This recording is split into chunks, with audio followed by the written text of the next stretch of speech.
Hello, welcome to Toffee TV. It is the final word. Aston Villa 3, Everton 2. If ever a thumbnail summed up a game of football, it is that one. That is how we are all feeling if you are of the blue persuasion. For the second Premier League game on the run, Everton have blown a 2-goal lead, joined by Jack in the studio. Of course, Ped is here, because why wouldn't he be? Jack, I mean, how do you sum up blowing a 2-goal lead for the second game on the run? What do you even say at this point? No, what do you say though, other than this is unacceptable? You're going to be a rubbish guest if I ask you the question. You say, what do I even say at this point? It's not going to go well, this show, is it? But, you know, once is bad enough, but twice. I just don't think there's any situation in football where that's ever acceptable, regardless of your level, your squad, your manager, whatever quality you've got. I just don't think this should ever be anything that happens without consequence to anyone. But it's just another day in Everton for us, isn't it? I mean, as George Michael said it best, didn't he? You know, once bitten, twice shy. And it has happened twice on the run, Jack. You know, and you went with a sort of musical reference when you said it's just another day. I thought you were going to say in paradise, but you didn't. You said in the life of an Evertonian. If this is paradise, then. Well, if this is paradise, then hey, I can't wait for hell. What do you do, Ped? You know, come on. Call 2-0 up. Call John Bon Jovi. What I'm gonna do? I don't know. It was a different game, wasn't it, to the Bournemouth game in terms of the way we took the lead and the influence we had on the game. You know, I think from 2-1 down, we all had a firm idea what was going to. I felt like we could all smell it. I could smell it. I'm not sure if other people could, in more important roles than me, could smell it. It's. I don't think it's as hard to take as the Bournemouth game. It's not going to. No, certainly we've got a chance straight away, whether it be the Carabao Cup or not, to bounce back. And obviously, no, I know, but I just think, for me personally, in my own psyche, I'm glad there's a game pretty much straight away to try and get it sorted. But it was always going to be a tough game, and I think the fact that Everton give us a bit of optimism and then yanked it away from us will always make it worse, won't it? I don't know. It's just a really tough situation. Four defeats in a row. 5 Premier League defeats on the run. Yeah. It's tough, and it's hard. It's always a hard one to look at because it's been the season. There is still that little bit of optimism that you're learning through your defeats. I'm not sure about how much we are learning through our defeats or how much should that come into consideration. It is a new season, but other teams don't really seem to have a problem transitioning from one season to another season and bringing, you know, some positivity with them. You know, I look at Forest, and Forest didn't finish the season anywhere near as well as us, but they won the last couple of games, I think, or 2 of the last 3, sorry, or something like that. Knew what they needed to do, and they've come into the new season and hit the ground running straight away. And that's where you want to be. And ours is just it's just a terrible start to the season. And the manager he's made a mistake every game, and that mistake is playing a certain player who doesn't add anything to the football team. I mean, Jack, obviously, the team before the weekend, obviously there was an issue at right back. James Coleman got injured for Ireland. Ashley Young come in, as we thought he would do, into the side. And a lot of people were hoping Roman Dixon would play or try James Garner at right back, but he went with Ashley Young. Michael Keane, James Tarkowski, David Michalenko, and then everywhere else. I think those positions after the Bournemouth game, he was not going to change them, and why would you? Everyone had a decent game there, but I think for me the big problem at the weekend was we were going through a game where before the game I wasn't expecting anything anyway. I think Villa had a good side. We're just not playing well at the moment with 2 porous at the back. But Jamie Carragher on the commentary was talking about it, saying when your defence is conceding loads of goals, you have to do something with it. You have to, even if you think, I'm talking about Jake O'Brien here, even if you think, is he as good as one of the other two? He's never going to take Tarkowski out because he's been Everton's captain. He's been a really good signing for Everton. He really has. Definitely. We know it seems like he's still carrying an injury. So, was there a case for him to, after the Bournemouth game, to go, right, Jake O'Brien starts this one because I'm evidencing, I'm trying to change something so that we have different outcomes? Because before the game Saturday, we conceded 10 in 3 games. It wasn't like we were tight. What do you think? Baz, I think there's been a case to bring O'Brien in for every Premier League game we've played this season. Okay. I just think the idea of Michael Keane is something that should be avoided at all costs. And look, he's not been terrible in every game he's played. He's not been responsible for every single goal we've conceded. But look at the numbers when he's in the team versus when he's not. Granted, when he's been out the team, it's been players like Branthwaite or, if you go back a bit further, Yerry Mina coming in, who are much better centre-backs. But look at Tarkowski's form every time he's played with him. Not just this season when Tarky might be carrying a bit of a knock as well, but just in general. This idea that, oh, they were both at Burnley, so they understand each other. They never played together at Burnley, or if they did, it was a handful of games at absolute most, because Keane actually kept Tarkowski out of the team.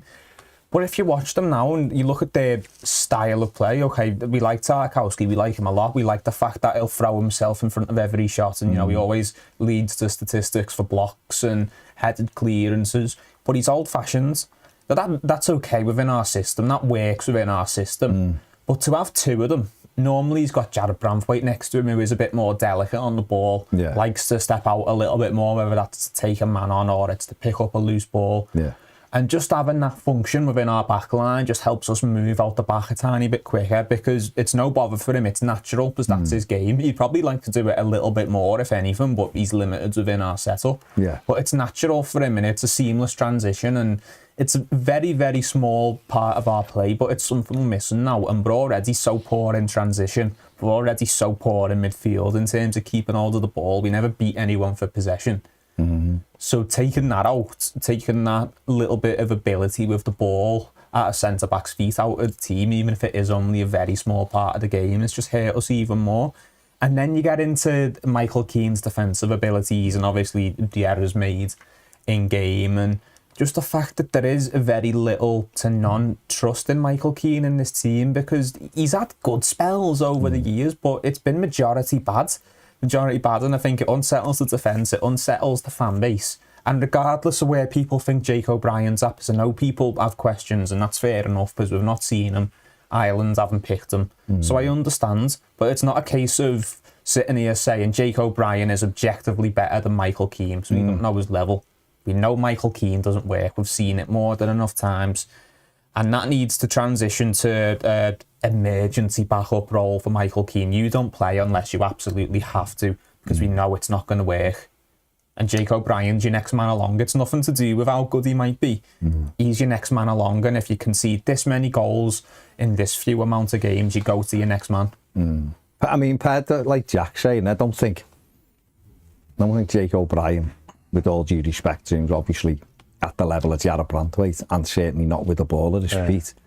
But if something isn't working, you have to change it, don't you? You have to look for a positive. And I think every Evertonian, if the manager would have gone, right, I'm bringing O'Brien in here because it hasn't really worked with Keane and Tarky at the moment, I think every Everton fan goes, fair play, what can the manager do? He's trying. Well, he did it with the Corey, didn't he? Yeah. He moved the Corey out as quick as he could, didn't he? There was no problems there. We all knew that front four was a problem, and he moved the Corey out and he said that's it. And McNeil hasn't looked back in that position. No. You know, so why is there such an issue in that? Because is it like for us, because we're looking at it and going, well, it couldn't be much worse? Does the manager look at it and go, well, it could be a lot worse? If that's the case, then why did we buy Jake O'Brien? Like if he's so far away from starting Premier League games, or so far away behind Michael Keane, is he ever going to get to the level that we want him to be then, which is comparable to Jared Branthwaite, or to a level Jared Branthwaite was? And that's a little bit worrying as well. So I just find it very, very strange that we are we're in this situation again, and we've been in this situation before, and Michael Keane has been dropped ahead of important games. And I just think the manager, you look for signs that the manager's improving or understands the situation, and I find that a little bit worrying that he continues to play Michael Keane, and it's just like a bit of a shrug of the shoulders, you know what I mean, situation. I just find that weird. Isn't it an issue as well? Because it's not necessarily about calling Michael Keane out. It's not. Because he's not. It's not like he's standing on the ball and all of that stuff. Could have done better with the first goal, and we'll look at that in a bit, but it's just the whole defence with him, and it just isn't, it's not solid, and that might be for a number of reasons, but it isn't solid. And when it's, certainly for Saturday, when it's conceded 10 goals in 3 games, you've got to look to freshen it up, sure. I find this argument that without Jared Branthwaite, we suddenly become as weak as we've become. That's worrying, because what that says is then the manager has done very, very little to alter this team then in a defensive manner. Because if you're relying on one player, where's all that shape work, where's all that work on the training field to make us all better? The people who play in front. If you subscribe to the theory that Sean Dyche has made us better as a compact unit, and the defence was all because of him last season, then you have to look at it now and go, well, maybe he didn't then, and it was all down to Jared Branthwaite. Of course, Jared Branthwaite is a major part in that. He's a major cog. In fact, now he looks like he's the absolute number 1 cog in it, which is mad considering where he was like sort of 12 months ago. And again, you look at his price tag and go, there's a reason why he had the price tag like that to us. Mightn't have been for anyone else, and all the moaning that went on in the summer about his price tag. But it shows how important he is to us. And thankfully we kept hold of him. And I think Everton as a football club identified that and understand that he was. And I think that says a lot as well. But it's not just that. It's the right back position as well. The right back position, it's scandalous what's been, I'm sorry, but it's scandalous what's been allowed to go on there in that position. But was it 4 or 5 different players played that position last season? And we're in a situation already where we've had 4 different players. 4 different players. 4 games old. 4 different players. We finished the game with O'Brien at right back. 5. 6. Was it 6? Well, we've had Garner, Young, Coleman, Dixon, O'Brien. 5 then, is it? Yeah, we've had 5 playing in the right back position. 5 games. And we're 4 games in. So that's scandalous. That's scandalous. That's absolutely scandalous that that's been allowed to happen. That's a position where, how many times? Seamus Coleman's 36 next month. He's not going to go on much longer. Patterson is coming back from an injury. Make a decision. Don't wait for things to happen. Make a decision. Maybe they have made a decision and it's Patterson. Maybe. I'm just trying to play devil's advocate. I'm just trying to say, maybe that's the decision. The way the manager talks doesn't give me that confidence. No, it doesn't feel like that. I think they've made a decision and it's Ashley Young. But the issue is he's also our backup left back. And you can't be our starting. You can't be our starting right back if you're our backup left back. You just can't. You just can't, because if that happens, what happened with Mikalenko happens. He's 40 in a couple of months as well. Yeah. But the reason why, I mean, we say it all the time. Look, this isn't our. He's played 90 minutes. That's why he loves him. Played 90 minutes. That's why he loves him. But this is where we are, isn't it? We've got. But it shouldn't be where we are. No, you're absolutely right. Sorry, but I was just going to say. You've got to make decisions. Yeah. The right back situation it floors everything, and then it's a trickle. Yeah. It's a trickle. Tarky's not fit. Yeah. Mikalenko's not fit. And you've got this situation where you've gone, this is what we're going to do this season at the start. And again, it's like, you'll get yourself fit. And we're in this situation because the preparation's so bad. You have a squad for a reason. If Tarky's not fit, then put Jake O'Brien next to Mike Keane and go, that's where we are. Yeah. Play Ashley Young at left back and go, that's where we are. I mean, it's a different level, right? Completely different level. But, you know, the man likes comparing himself with them. Pep Guardiola ain't rushing Rodri back, is he?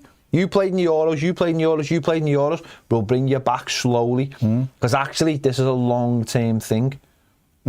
He's brought Toffee in and he's brought Mykolenko in, and they're nowhere near ready. And he's put them next to a fella that isn't ever going to be ready. And Seamus Coleman, who's like that, who wasn't ready. Let's not forget, he missed the first 2 games of the season because he got injured against Roma. So the back four is all over the place, and it's all built on that. His making, though. It's all on him going, oh, Toffee has to play, and Mykolenko has to play, instead of making long-term decisions. And it's odd, because he will look at it. If you said to him, you've lost the first 4 games, the panic button's on, he'd go, oh no, it's over the season. Well, if it's over the season, and I don't think, me personally, I know other people will disagree, I don't think you can keep tossing off games at the start and going, he'll be all right, he'll get us all right in the end. My levels of Everton and my expectations are higher than 17th. I'm sorry if yours are 17th and you're happy with it. You toss off the first half a dozen games and go, we'll get it right in the end. That's, to me, it's got to stop. And it will stop if this new owner comes in. That'll stop anyway. But if you're going to do that and say, well, this is where we are, then Tarkowski shouldn't be playing. And Coleman shouldn't be rushed back, and Mykolenko, if he's injured, shouldn't be playing. That's the way it is. Then we all go, well, we know where we are. We're getting beat because we haven't got our players. That's fine, but you can't keep messing around with certain players, leaving other players in no matter what, and then bemoaning stuff because it doesn't work. But they come out and they bossed it from the word go. They should have scored early on. Luca Dean got in on the back, cut it back, and Ollie Watkins should have really hit the target and put it wide. And they'd had another couple of shots that had gone across the face of the goal. But Everton, lo and behold, Jack took the lead. Good play from Dwight McNeil. Onana dwelling on the ball. McNeil out nice and sharp to him, takes it off from Onana, gives it the old histrionics and throwing himself around. And O'Neill goes on, Don makes a good little run, gets a shot off nice and early, and it creeps into the back of the net. And we're 1-0 up and a great start. Yeah, I mean, it's certainly against the run of play, but you've got to play to your advantage, haven't you? And McNeil does well. I think that's the advantage of having him in that role, obviously, because I do think he has limitations in that position. But while I don't know if long-term for us, McNeil in the 10 is the best thing for us, I think that's his best position on the pitch. He doesn't have the pace to be a winger. No. And actually, being able to find space in the 10 role and being able to press their defensive midfielder and obviously win the ball back. I was impressed with Dom's run as well, because I thought actually he was going to slide it through to Dom. Yeah. So if you think that at home, the centre-back's clearly considering it, isn't he? And obviously has to track the run. And he does well with the finish. There weren't too much pace on it, but the angle means that the keeper sees it late and it just seems to drag past him, doesn't it? And I don't think anyone was expecting it. I think even after he hit it, you're all thinking, oh, that's just going to trundle wide slowly. But it's a well-placed finish, and it gives us the lead against the run of play. But you've got the goal then, and they're going to continue to have the ball and they're going to continue to dominate the game. But you're thinking if they've learned anything from last week, it's going to be about, defending a lead. I mean, Ped, he does really well, doesn't he? Obviously, he's got experience of Ame, who can sometimes dawdle a little bit on the ball, and he nicks it off him, and it's a good shot, gets the shot away, and that kind of placement means it is difficult. The keeper, it comes past the defender, Martinez. You can debate all day whether he should do better, but if he sees it late and it's in the corner, the angle beats him. But we want to see more of that, don't we? And I personally think it's the only position McNeil can play in our team, unless you play him left wing back. No, I think he can play off the right, though, because if anything teaches us anything is he can't cut in on the left side. He just can't. And his biggest strength is in the final third is generally shooting or seeing a pass, and he has to be on his left foot. So in that position, he can drive forward and he can drive to his left on his left foot because he's in a more central position. So for me, the idea of Dwight McNeil playing on the left ever again, would be a strange idea because he doesn't cross that often anymore, and he does want to come central. And so it just, that showed. No pace, has he? That showed actually that being totally one-footed isn't the worst thing in the world if you've worked out how to craft yourself a yard of space. Oh, yes. And he clearly has, and that's going to be probably his position. He's played games on the right though, hasn't he? And I know it's been sporadically through his career, but he's never really done well there. I think his last season at Burnley he played more on the right, and I think he had his worst season in terms of goals. I just think if you put him there, his threat is from his left foot, the shot, he can slide the player in. We saw it with the last game against Bournemouth. Gets it out of his feet, got a good dig on him. We don't have anyone who's played that role in recent times who'll be able to shoot the corner. He couldn't have popped one in from there. He wouldn't have had the shot from there. And I think it gives you that extra dimension. Dwight's got a lovely left foot. He's not quick, but he can press well. There's no point playing him wide. Doesn't knock it past the fullback, and like Ped said, get 7 or 8 crosses in a game. Just doesn't do it. And anyone who points to numbers of crosses, a lot of them are corners or free kicks. Just free kicks. And he's got that lovely left foot. So for now, I think that's where he has to play. And if you're going to play him, don't forget he was a centre midfield player. He was a centre midfield player as a kid at United. A centre midfield player when he went to Burnley, and then they obviously he had a decent delivery, didn't he? Well, they did, but I think probably at Burnley, because they played generally 4-4-2, they probably looked at him and thought he hasn't got the legs to get up and down in that as a number. Well, it would have been like a modern day 8, wouldn't it? But with 2 of them without sitting. So can he get all around the pitch? Well, no, because he just hasn't got that burst of pace. But he certainly, I remember him playing a Fulham for us last season when we had an issue in the middle, and he had a decent game. He'd done quite well in there. So I think from a central area, for me, absolutely in them pockets. I mean, let's have a look at his numbers, just his basic numbers from the weekend. 40 touches of the ball, 67% passing accuracy, 1 goal, 1 assist, and created 2 big chances. Created 4 overall, but obviously 2 of them were from corners. But, it's them kind of pockets where I think he's dangerous. We've seen last season, I think Brentford, he hit the bar from about 25 yards. No, Forest, Brentford when we won 1-0. Forest, he scored from that kind of area from 25 yards. We've seen it the season before. When he picks it up central, he's a real threat. And if you've got someone who can get shots away, and then you have someone making a run like Calvert-Lewin, which drags the space for you, he can become key. Yeah, you're right. But you also mentioned that the reason he wouldn't play in the middle for Burnley is he didn't have the legs to get up and down. And there were instances in the game at the weekend where obviously Dom's feeding off scraps at points, and he did well with his general centre forward play. He hung onto the ball in situations where he might not normally. And there was times when he needed a little bit of help. And McNeil is meant to be the closest man to him, and he just doesn't have that burst and run in his legs. I'm not saying. I think he doesn't have the legs for it, and if he does manage to pull one off, then he's not tracking back because he just doesn't have the legs. I was going to say similarly for their first goal. He should have been tracking back. He should have been tracking, and he wasn't. No. So what I was going to say, very isolated. No, you're position. right. I think Jack said. I think you're right. I think you said it today as well. But maybe it's maybe a way. Maybe a way you might have to sometimes, depending on the quality of the opposition, you might have to rethink that a little bit. It could be Decore at times away because of the let. I don't know. I just don't think Irabunum in the away games quite knows yet how to play that role. And I do think that Irabunum, if you were to take Dwight McNeil out of the situation, if you play 3 midfield and he's like the highest of the 3, I think that would suit him more because he likes to get on the ball and he likes to drive forward. I don't really think he likes doing the defensive side of things. Yeah, we need a sitter. I mean, he likes going into the tackle. Yeah. You're right. He doesn't enjoy the anticipation. Going into the tackles is the. I had one of the. I don't know. I should have uploaded it. I had the image of what Everton's issue was with Villa attack. We'll get on to it in a minute, and I'll come back to that in a minute. So remind me. We did break and get a second goal. We took the lead. Villa then had the ball, and then we broke and got a free kick. And obviously Dwight McNeil puts a great ball in. It's a great header by Dom. And at first you look and go, oh, he's off. But then when you see the second image, which was almost straight away, he was miles on. He was like miles on. Still took them about 10 minutes. But I know Carragher's like on the coke. He's well on side. He's like, there's you see it. But it's a lovely ball by McNeil. When they're curled in like that, they're so difficult to defend against. And Dom, great header. Could the keeper have come? Possibly, I don't know. But he doesn't. It's a brilliant header by Dom. It's 2-2 for him. And we're 2-0 up, and we've had 18% possession. And I think we've been in their box twice or something, and we're winning 2-0. And at that stage, you're thinking, okay, all right, But I was still concerned because they were getting chances. It was just they were scuffling shots wide, or we were getting blocks in and things like that. But it was a great ball in Ped, wasn't it, from McNeil, and it was a great header by Dom.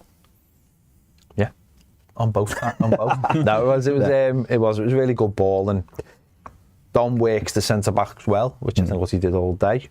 You know, the step forward, the step back, and it's a good header, a little glancing header. Just didn't need any pace on it. Just kept the ball going where it was going, and that's one of the main reasons why McNeil's been in the side for the last 18 months is because his deliveries are so good. He's special teams, let's be honest. In the position he's playing in, maybe we'll see a little bit more of him in this position. But he has been special teams, and that's what this team's had and has had under Sean Dyche. You know, the last 2 games we've scored goals off set pieces, and that will continue. We will always have a chance in games, and teams will fear giving us those opportunities, and that open more opportunities up to us because no one wants touches on the edge of the box, or do you know what I mean? There's different ways of looking at it, isn't it? But no, it was good. It was 2-0. I mean, your heart sinks a little bit. The fear starts to grow that you are 2-0 up, but then the flip side of that is you've done nothing.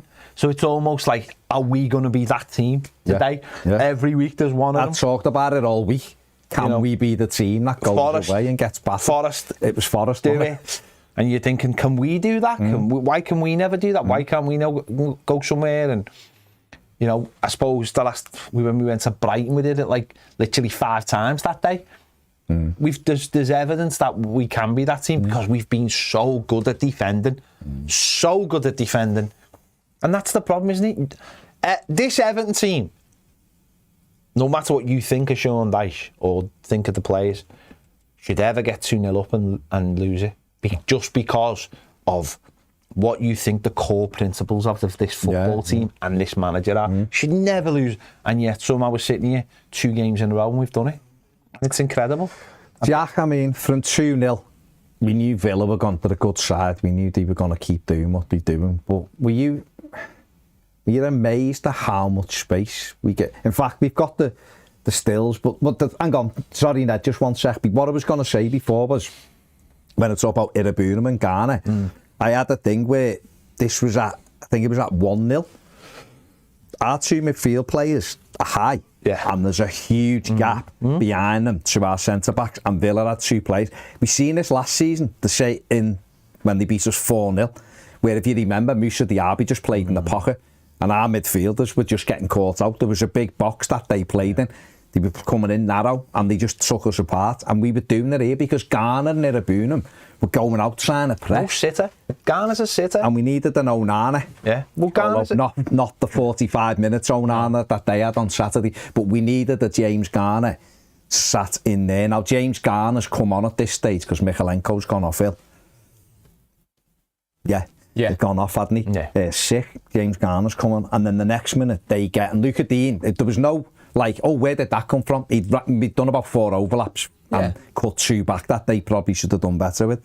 And then even if they hadn't played that pass once already, you know that's what he's in their team for. That's what he is. He's almost a little bit old school at this point now because teams are moving with the more inverted fullbacks these days. But Luca Dean wants to overlap and swing crosses in. That's all he does in a team. That's all he offers a team. But he offers a very good delivery that you've got to be aware of. So let's have a look. Here's the first building up to this goal. So this is where Villa have stepped inside with Onana.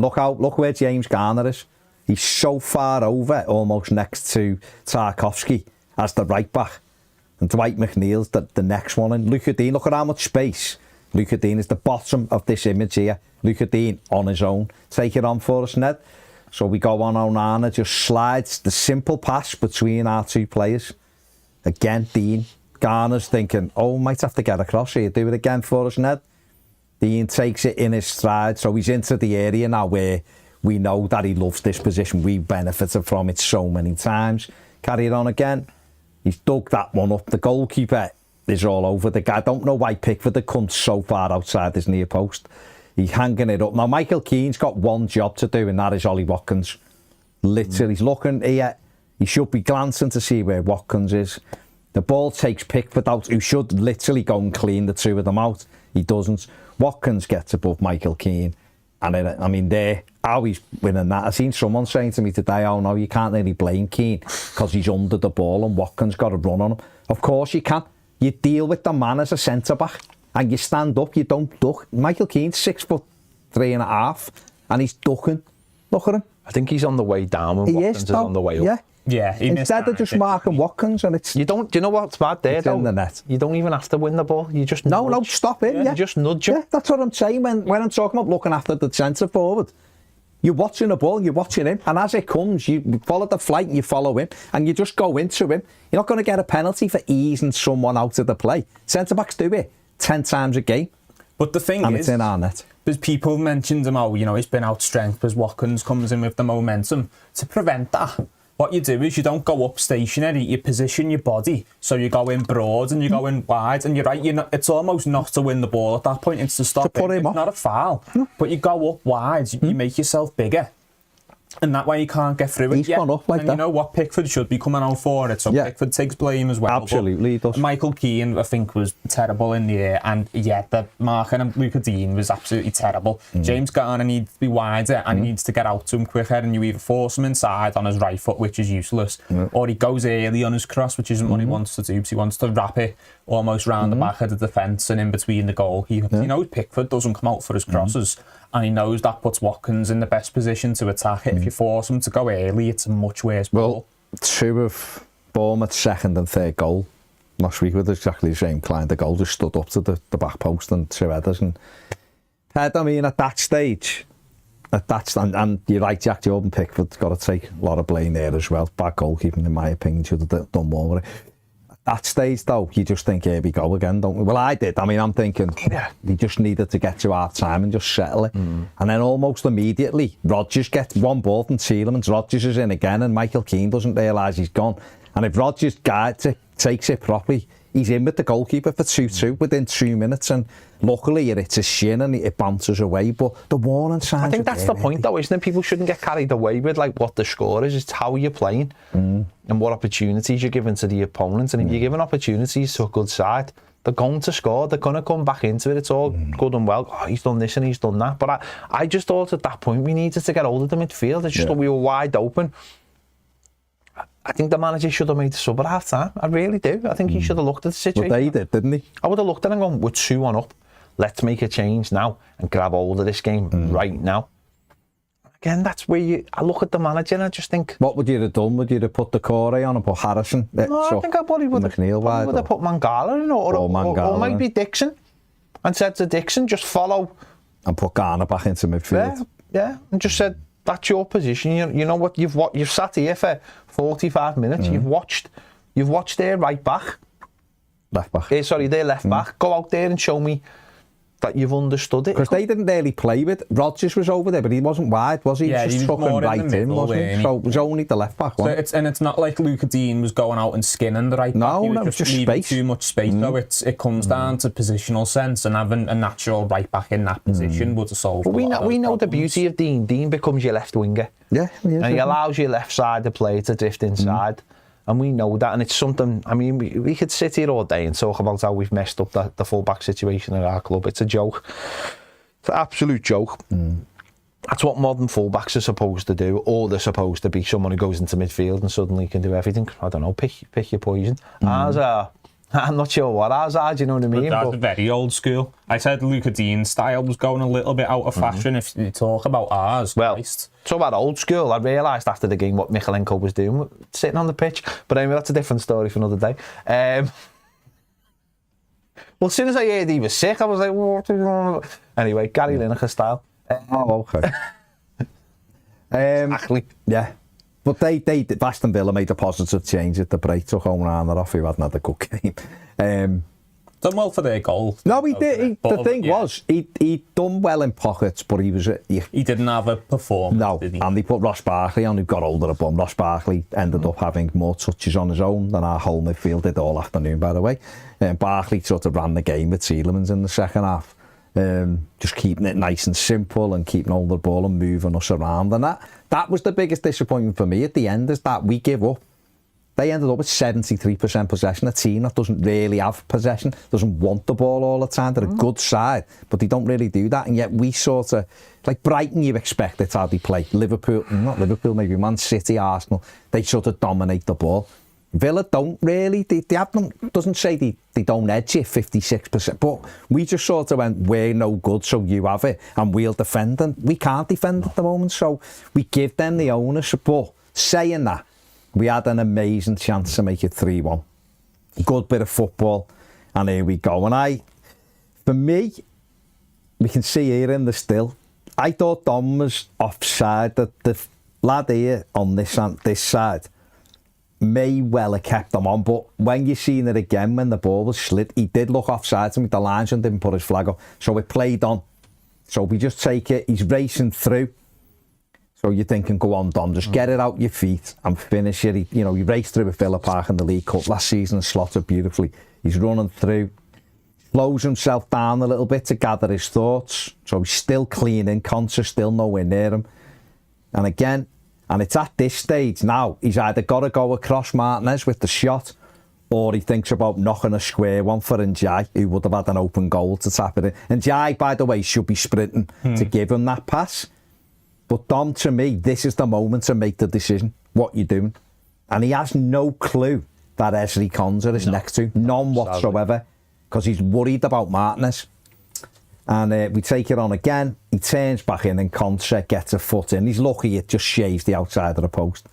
But the opportunity, which was fantastic. And I remember at Goodison in the 0-0. Back in January, Dom got slid in. He went one-on-one with Martinez and he missed. He psyched him out that day. Yeah. And he's done it again here. And I thought Dom had a really good game at the weekend. I did, considering, he was isolated a lot of times. But that was a great opportunity. And you've got to... No, he's got to score. You've got to get the shot away. Even if he goes, when he gets to the edge of the box, even he goes on a diagonal to the left and finishes it with his left foot. It takes Konsa out the game. I think he slowed it down so much to steady himself in that situation. The advances, didn't he? That he's give the defender. He's allowed the goalkeeper to control the situation. Yeah. Someone like Haaland never does that, and of course that's the top end of the.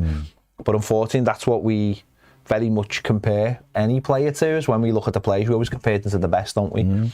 But when you do see Haaland the same weekend do it, always in control, because he's a great player, and that's what he's good at. He's good at those finishes. Dom isn't good at those finishes. He's an instinctive player, and when he gets those one-on-ones, it's funny because I imagine someone like Haaland, it all does slow down, but in there. Yeah. Not on the pitch. Down, no. Not on the pitch. Whereas for Dom, it's clear. But you're spot on. If he runs at the diagonal, Konsa's out the game, can't touch him. Now, okay, you're backing yourself to steer it past the keeper, but you're opening the goal. But also the goalie's flat, so the goalie's got to go with him. Yeah. And as long as you can keep that angle with a little bit of speed, you're always going to have a big. Whether you're left-footed, right-footed, doesn't really matter. You steer it in. So I think he started to slow it down. I think in his head, he's made the right decision. He's drawn the keeper out. He's done a nice little switch back. But Konsa's never come into the equation to him because he thinks he's so far clear. Yeah, I think Martinez has just played him like a fiddle there, to be honest. Because we know Dom struggles with his one-on-ones at times anyway, especially when he has too much time to think. And Martinez does a brilliant job of slowing it down by coming off his line. Dom has to slow down. He thinks the keeper's coming right onto him, so he has to steady himself to hit the shot. Martinez stops, and then suddenly he's not close enough to take a shot, but he's already slowed himself down, so he has to readjust. It's also good goalkeeping, because the goalkeeper, and I imagine the goalkeepers work on this a lot, it's knowing what foot a striker is, and if they come in off a certain side, there's no way Dom can go right there once because the angle's gone. So if he's coming in onto his left foot, it's the goalkeeper saying to him, let's see what you've got on your left then. Let's see if you're good enough to finish on your left foot. But I'm just saying that's where he's done well. He could have just got the shot away. If he gets the shot away early doors, the keeper either parries it and then Njai's got to tap in or whatever. But to not get anything away is a joke. And obviously, I don't know how long it was after. It wasn't long after it. A straight ball. Jack Harrison sticks a foot out trying to cut it out. Michael Keane, for me, has got to be looking where Watkins. He's got one job. There's just one centre forward and you're a centre back. You're over that side. You've got to be wondering where the striker is. He isn't. Harrison deflects it into Watkins' path and it's a 2-2 and you're going, could have been 3-1. and it's 2-2. Here we go again, and we are where we are from that point. Yeah, for me though, you know, you mentioned Harrison and Keaton. Obviously, it goes back a little bit further though, because it comes from Tielemans, and he plays a brilliant ball over the top, and that's what he's in that Villa team to do, and he's done a brilliant job doing that this season. By the way, he's been passionate. By the way, been very underrated for them this year, but he's been massive. That's the balance though, isn't it? You just mentioned it there. You've got a player like Tielemans, and you have an Onana to be the protection. We have two as the protection. Yeah, but what they did, they went with no protection second half. No, they went with Barkley and Tielemans. Because ultimately they were like, they knew that we weren't having any of the ball. That's a tactical. That's why you have a Ross Barkley on the bench. You're not using him. You're not going, you're replacing so and so. What you're doing is you're saying, we're going to change we're going to see how these play first half and see how much they have of the ball. You look at the stats and go, these are not having the ball. We don't need.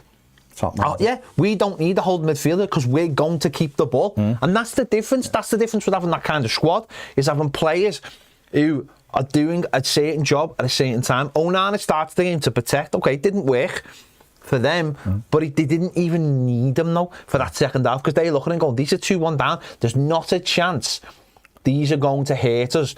Maybe on the counter-attack, but that's one of them where you go, you gamble, aren't you? But this is where you hurt yourself when you try and set up too defensively. Now, I know our system hasn't been strong defensively anyway, but personnel-wise, we set up in a defensive structure. We don't commit that many players forward, but what you give away there is the opposition realise that they can afford to commit less men defensively, because you're giving them less problems going forward, so they can go, actually, you know what? They don't look at their team and think, oh, Nana's not had the best game, but we need to keep him on because they've got all these threats going forward. They go, you don't have many threats going forward, so actually we have the luxury of taking this defensive midfielder off and bringing on a more brave enough and assessing the game as it goes, but rather than just... you're absolutely right. And that goes back to the last three managers that we've had at this club, is that they've all been so... they're so tactically inept, all of them have been. Not Carlo, he means this one and the other. Yeah, and the last two. They're so tactically... Carlo's brilliant. Carlo could do that anytime he wanted. But they're so tactically inept that there's not... What they do at 2-1 is, if they come out second half is, for the main part is, they just do the same thing again and keep trying to hit it harder and harder and harder, that nail harder and harder. And so they don't replace Onana with someone who's the same as Onana. Whereas that's something...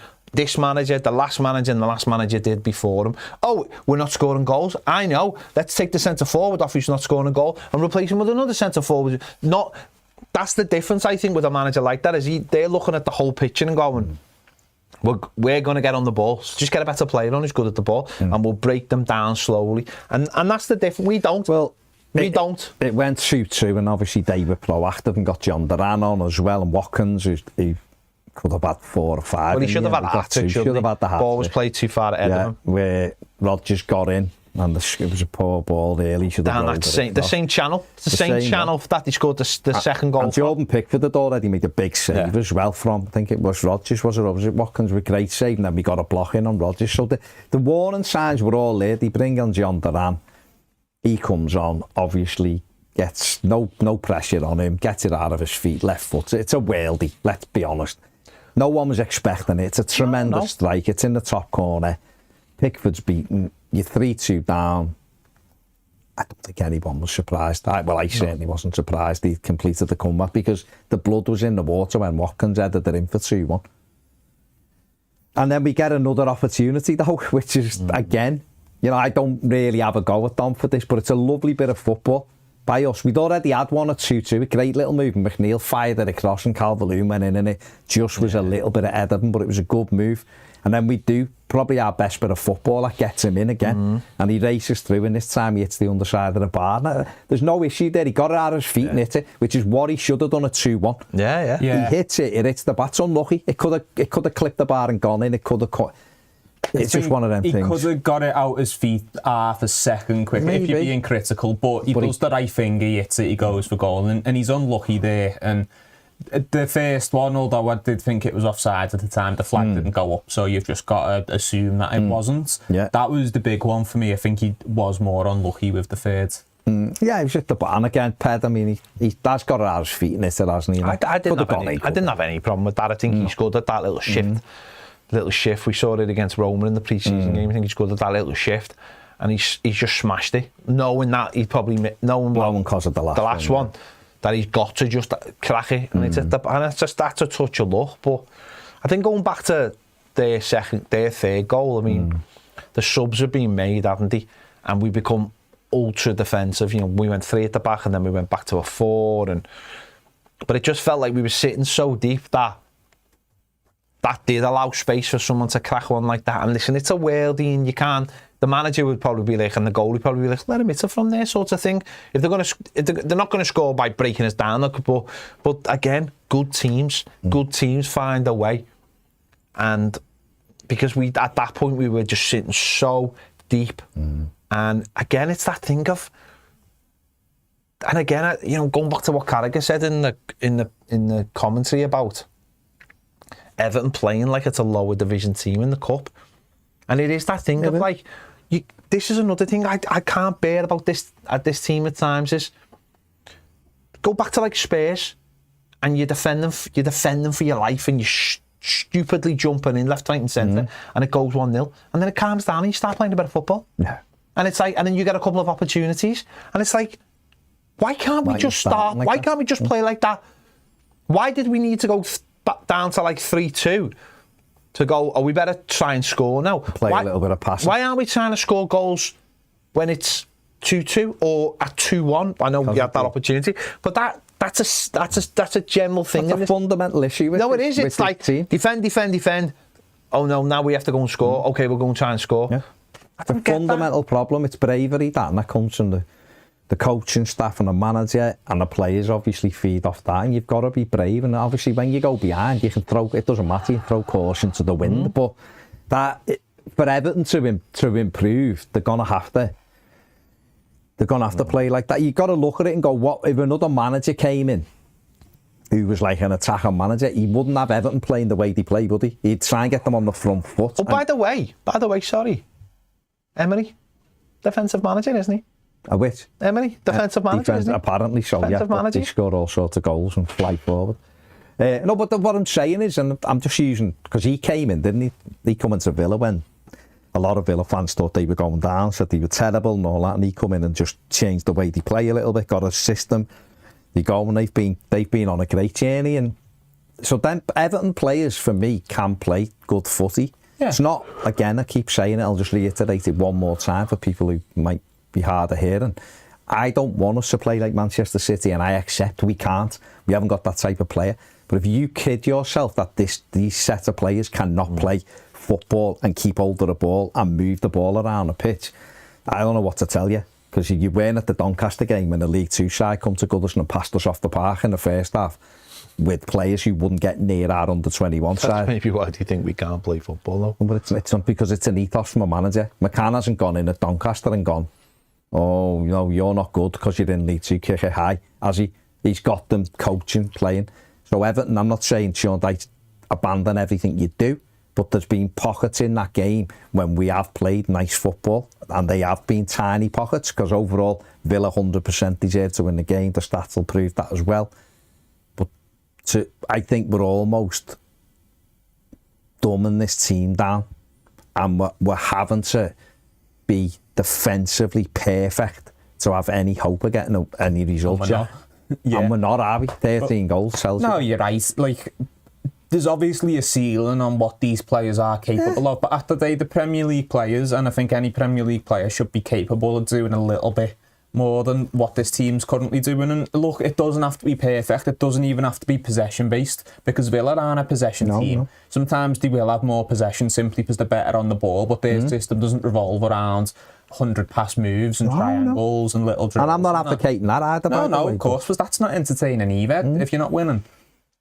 But they're aggressive on the ball. The fullbacks have license to go forward and overlap. And look, I know one of them's 40, but surely physically they're capable of going beyond the wingers. Surely they know how to do that as a fullback. It's your bread and butter. Even if they're not very capable going forward, especially Michalenko, who's not the most comfortable attacking, surely he knows how to at least get in those positions and show for the ball. I mean, he has done at times, but it's not. It doesn't look like that's a pattern of play that we. Well, I don't think they're given license to him. But that on its own, But I think we have to. I think going forward, I think the coaches are going to have to try to find that little bit of balance of mindset, like you said, it's a mindset, isn't it? The mindset of this football club right now is stay in the Premier League, survival, to get to the new stadium. Now that runs through the club, so it's like we're always in that mindset. We're in the mindset straight away of getting men behind the ball. Now, okay, Bournemouth was a bit better. Football was better, and in the second half, and then we throw it away.